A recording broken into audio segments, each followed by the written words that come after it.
Assalamualaikum warahmatullahi wabarakatuh.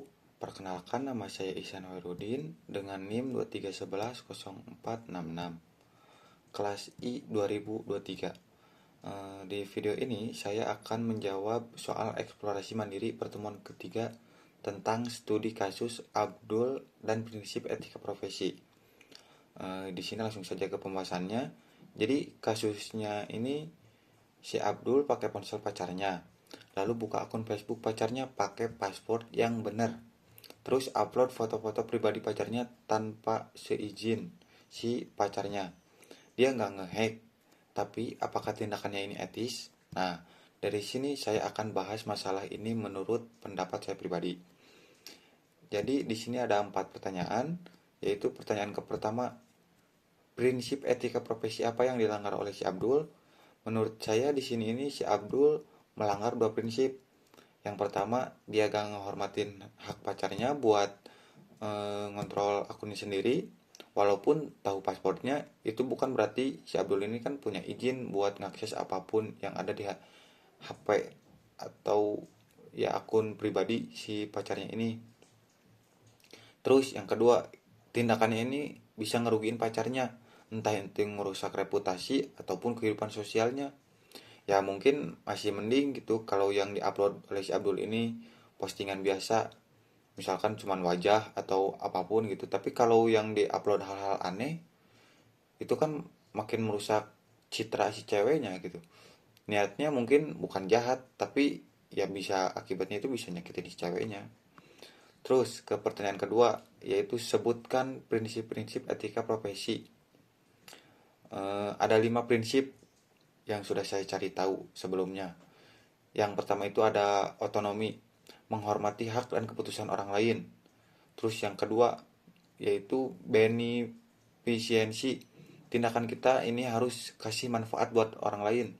Terus yang ketiga, non maleficence, jangan sampai merugikan orang lain.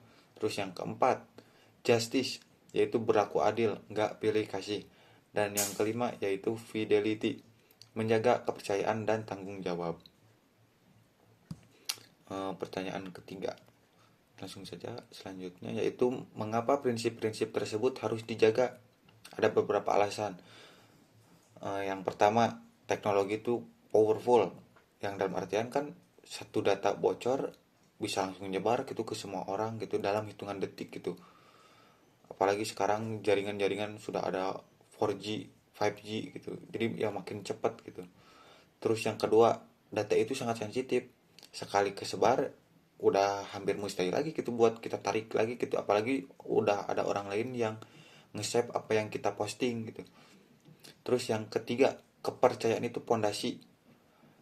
Sebenarnya itu dari seluruh segmen kepercayaan ya memang pondasi gitu, dan salah satunya yaitu ya di dunia IT gitu.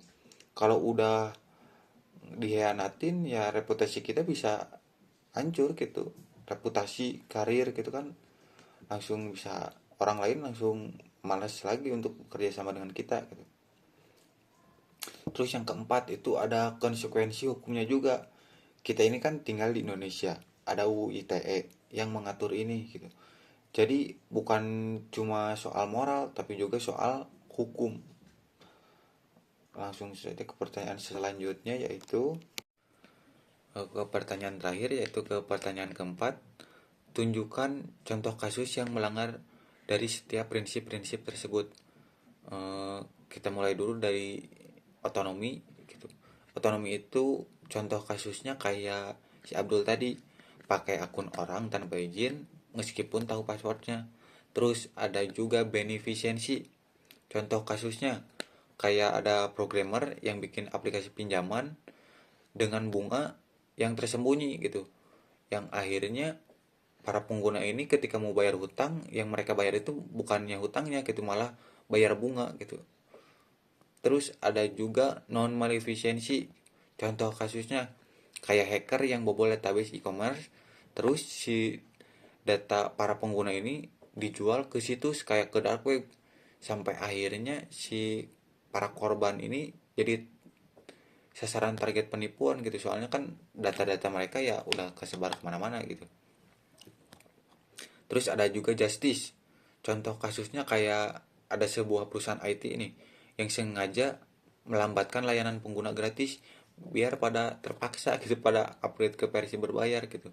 Dan menurut saya contoh kasus ini sudah banyak gitu, soalnya aplikasi-aplikasi sekarang ketika kita butuh sesuatu yang kita butuhkan dari aplikasi tersebut yang ditawarkan, ternyata ya harus dibayar gitu buat kebuka gitu fitur tersebut itu yang kita butuhkan. Jadi ya itu nggak adil gitu. Lalu yang terakhir itu ada fidelity gitu. Contoh kasusnya kayak IT support nih yang jual data pribadi kaliannya gitu. Kayak ya sama kayak non maleficence gitu.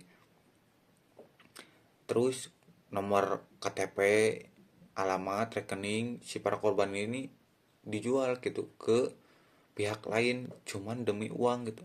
Dan ini salah satu pengkhianatan kepercayaan yang cukup parah juga gitu.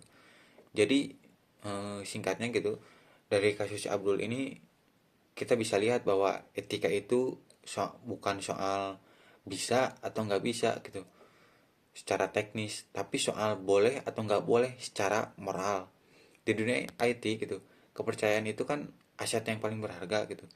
Jadi sekali dirusak ya udah susah dibangun lagi gitu. Orang lain udah malas gitu kerja sama-sama kita karena udah ngehianatin. Jadi cukup sekian tanggapan dari saya soal soal si Abdul tadi.